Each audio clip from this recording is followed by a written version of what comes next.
Hey folks, welcome back to another episode of the Brand Builder Show. And today's episode, we're going to be talking about every Amazon seller's worst nightmare. No, I'm not talking about flat files. I'm talking about getting your account suspended. And we are going to be talking about how to avoid it, some common errors sellers might make. And so this is going to be an informative episode for you to file away to try and avoid this ever happening to you.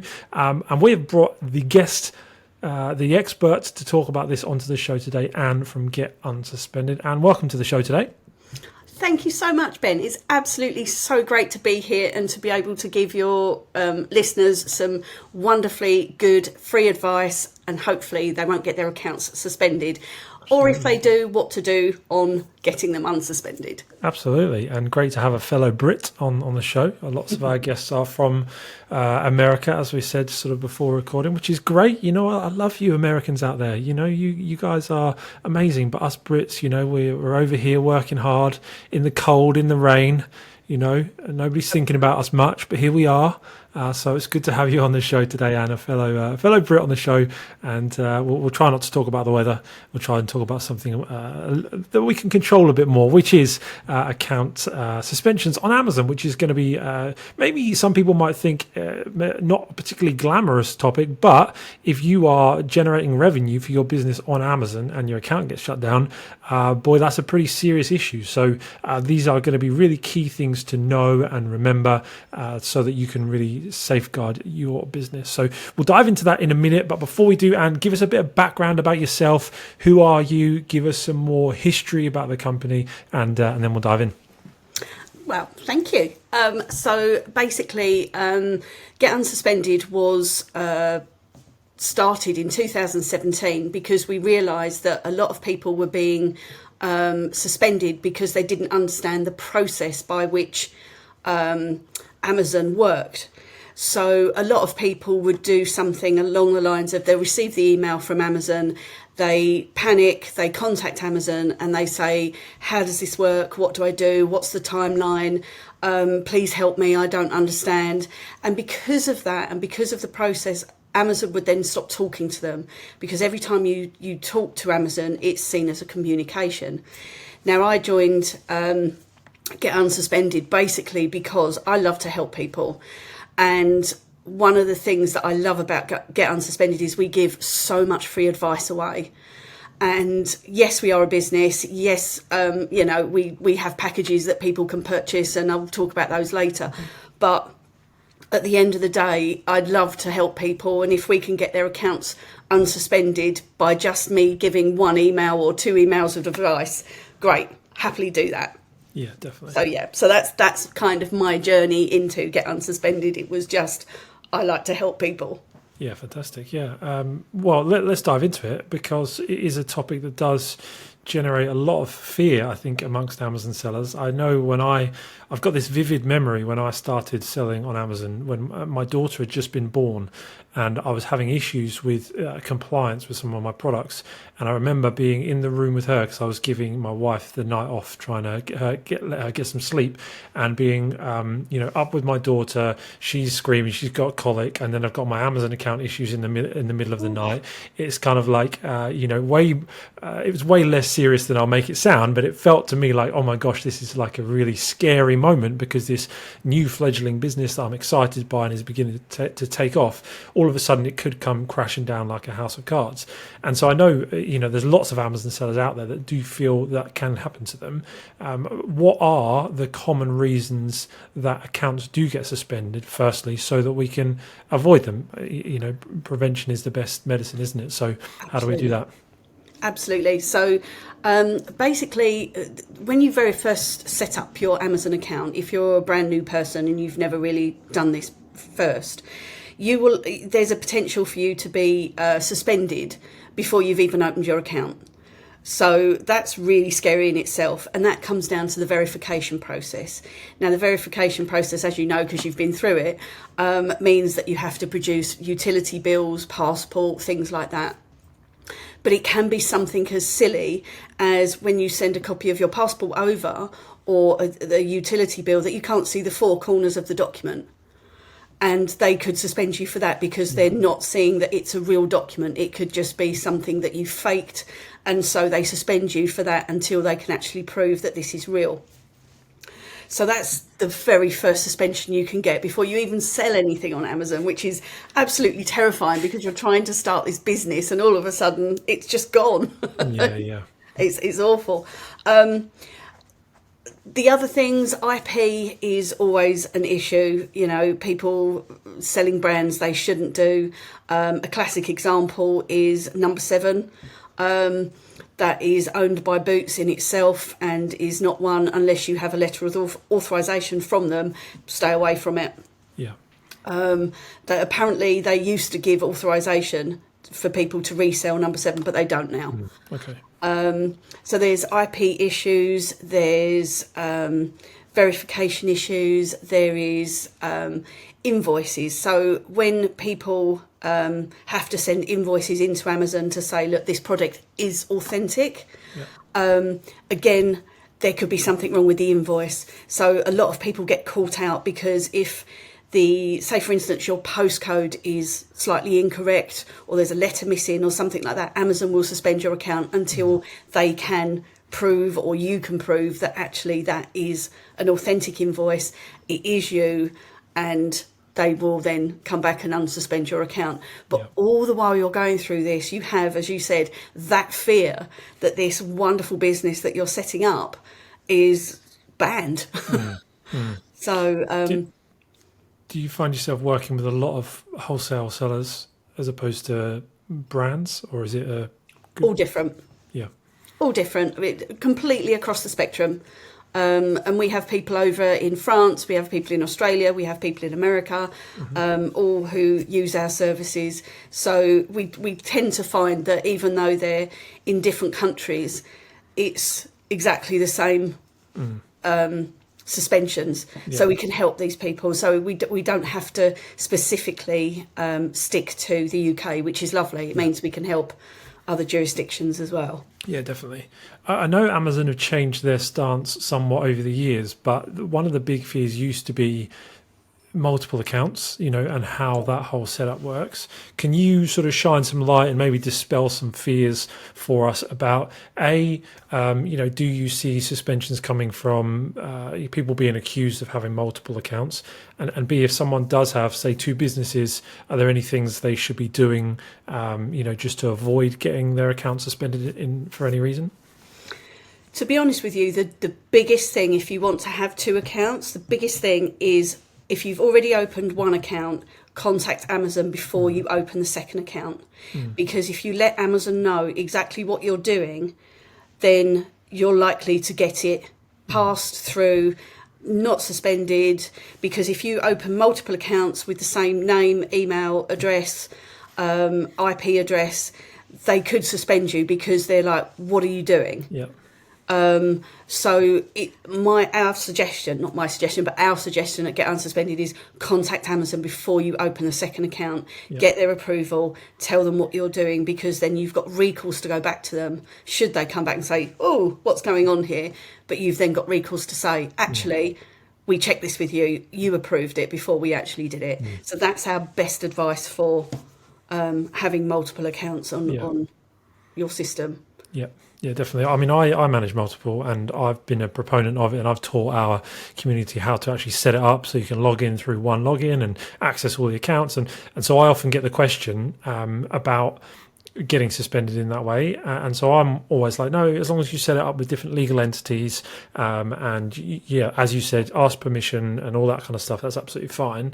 The question I often get as a rebuttal on that is, what about IP sharing? You mentioned IP as intellectual property, but IP address as in IP address, I've got an account, and my say I live with my brother, he's also got an account, but we're accessing them on the same internet connection. Am I going to get in trouble with Amazon there? Do you have any clients that have issues with that? We do have issues, but the issues that we find that Amazon do are literally it will be a case of if one account gets suspended, then the other one is likely to get suspended until you can actually prove they're separate accounts. Right. Okay. So that's why we kind of say, if you go to a friend's house and you've got your Seller Central open, close it before you walk in their house and connect to their Wi-Fi. Yeah. Because if their account gets suspended, then you're potentially going to as well, because it's then been linked to the IP address. Yeah. So yeah, it's a difficult one, but if you've told Amazon what you're doing, you're less likely to be suspended for that reason. Yeah, for sure. Yeah, that's good, because some people assume it's just the fact that there are two accounts on the same IP. Just that fact would get it suspended. But I've said no. Like and maybe I should stop. But I go to like coffee shop and open up my Seller Central account, and there's been like hundreds of people in there, and who knows? Maybe there's been another Amazon seller that's been in that coffee shop that same day, that same week, and opened their Seller Central. And maybe I should stop doing that. I do sometimes think this is a little bit risky, maybe, but it is. yeah. Well, I don't know. Like I've been doing it 5 or 6 years now, and it's not. I've never had any problems. Touch wood. But maybe I should stop doing that. Should I? The thing is, if you go to a coffee shop and you're working on your Seller Central account, if everything is okay there and no one else is being suspended on that IP address, you should be fine. Yeah. It's if someone else gets suspended, and then there's a potential that you could get suspended because they've linked the two IP addresses, and then you've got to go through the whole. Well, actually, that's not my home IP address. That's a coffee shop. That's, I wouldn't say don't ever do it, but I would say be very careful. Okay. All right.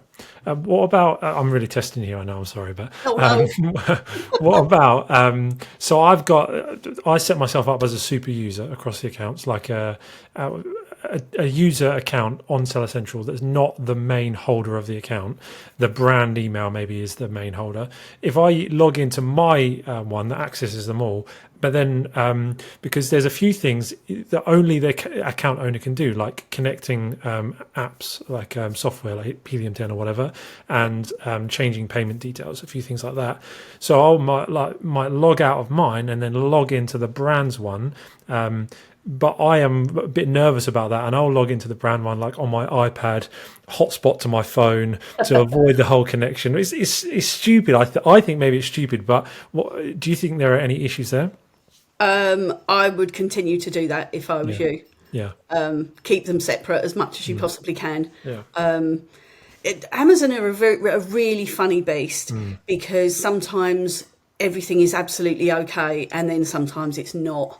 Yeah. And you don't want to be caught out on a day that it's not, to be honest. Yeah. So I would just continue. If it's worked so far, continue to do that, because you don't want the accounts linked if you can help it. I thought you were going to dispel my fears and say, no, Ben, don't worry about it. It's fine. Sorry. I'll keep doing my roundabout, difficult way of doing it. That's fine. I see a lot of people on Twitter, or X as it's now called, tagging Amazon seller support.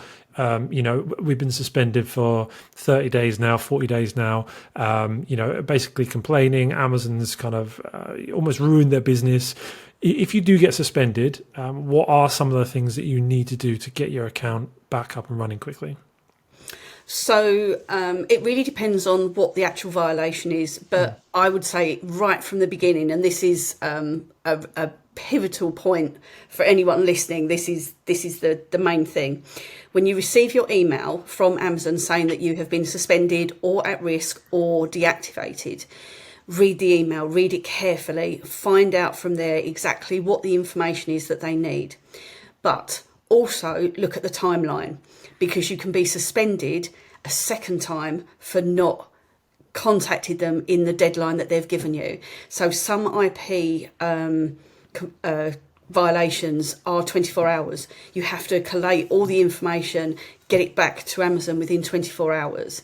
Now, if you're not reading your emails often enough, if you're not going into your Seller Central account enough and seeing the violations come up, you could absolutely miss that.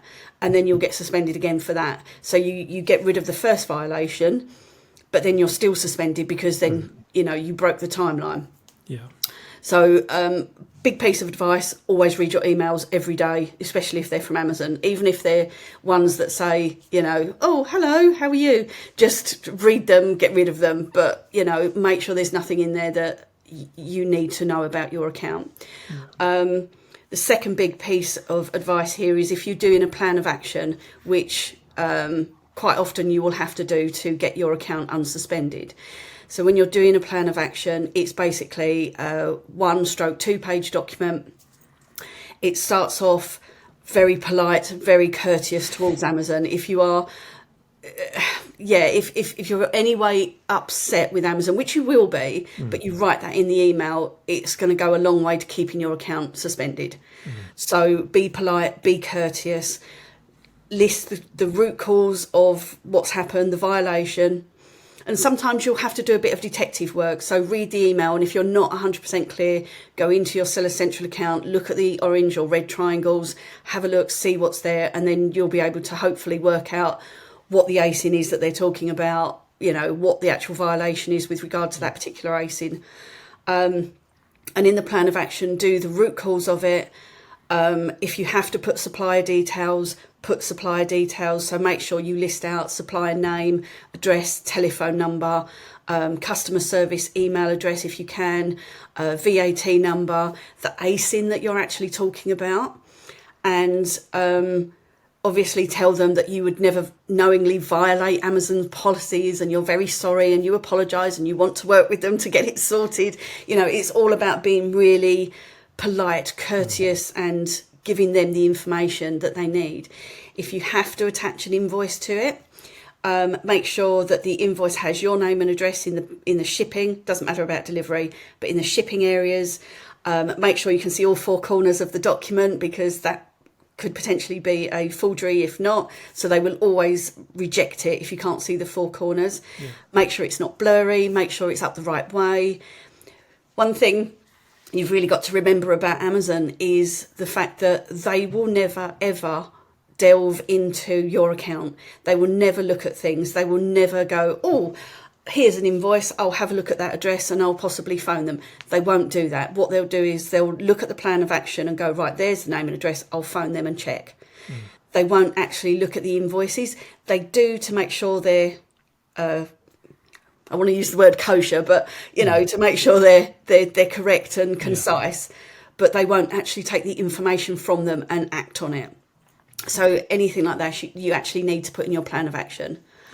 Okay. And then any communication you have with, if you don't have to do a plan of action, if you're just literally sending invoices in, make sure in the little comments box that you put the ASIN number that this all relates to, and anything you can give, like the supplier details, put it in that box. Because again, Amazon will not go looking for it. They're expecting you to provide it. And one of the things we actually say is, just remember that Amazon is not going to do your job for you. It's you need to make the job easy for Amazon. Otherwise, they will keep you suspended. Yeah. And the biggest thing is Amazon will rarely accept your first plan of action. Very rare. Okay. It could take 2, 3, 4, 6 months, 12 months. Yeah. And it's difficult. It is difficult sometimes, but you've just got to persevere. And when you do a plan of action, if they reject it, don't write another one. Just add to the one you've already sent. So you just keep adding information in. Okay. I hope that helps. Have you worked with people that have been unable to recover their account? Yes. Yeah, absolutely. And they've got to the point where they have decided that they don't want to continue fighting it any further. Wow. Which is a real shame. But they've been going for a long time. To be honest with you, people that have that kind of issue are people who have started off trying to do it on their own. So what they've done is they've come to us about 6 months in and gone, right, I've sent 12 plan of actions, 16 copies of my invoices, things like that. And we've had to start from the beginning and try and help them get through. Whereas people that have come to us and said, oh, my account's suspended, what do I do? And given us all the information, we've got their account back in 2 plan of actions, which has taken a week. So Yeah, Yeah. different people, different things have happened. But sometimes Amazon just doesn't like people. Yeah. Um, Yeah. It's crazy, and isn't it? also, one thing I need to tell your listeners, sorry, one thing I need to tell them is the fact that every time you communicate with Amazon, it's a different person you're getting. Yeah. Yeah. So you Yeah. never go back to the same person. So it's not like they're reading your plan of action, going, "Oh yeah, they've given me that information, so I can, just add that in. That's fine. I'm happy with that." They're new people each time reading your plan of action, and someone did a statistic ages ago where they did some research and they basically found out that Amazon people who are reading the plan of actions and deciding whether people get their accounts back or not have between 7 and 12 minutes per plan of action. Now, that's not a lot of time to actually make a decision on whether someone can keep their business or not. Yeah. So that's why we say keep it concise, keep it polite, Yeah. don't waffle. They don't want your life history. They don't care and they haven't Yeah. got time to read it. Yeah, I've found myself for like non-account suspension stuff, but just normal Sell Essential stuff when there's an issue. Is I heard it a tip a while ago, and I started doing it. Is kind of reconfirm all of the points in each update Yes. to the case you do, because if you just reply with an additional point, it'll be someone completely new and they won't have the full history. So if you just summarize it really quickly for them, it brings them up to speed, and actually has really helped get some better results. So I can definitely imagine always do that. It's so much better to just, as you say, recap and then go on and just add extra information in. That's why we say, do one plan of action and then just keep adding stuff to it, because it will all help. But we'll also say just be a little bit careful when you add extra stuff in. Don't take them down the rabbit hole of keeping you suspended because you've put something in there that they're not aware of. So for instance, if you say something along the lines of, oh yes, well, when I went to this place and picked that up, hang on a second, we've never, as an Amazon person, we've never dealt with you dealing with this particular section. So we're going to keep you suspended until you can actually tell us what you're doing in that section. Yeah. So, just be a bit careful about what you put. So you just be concise, be truthful, don't lie at all, because they can ask you to prove it.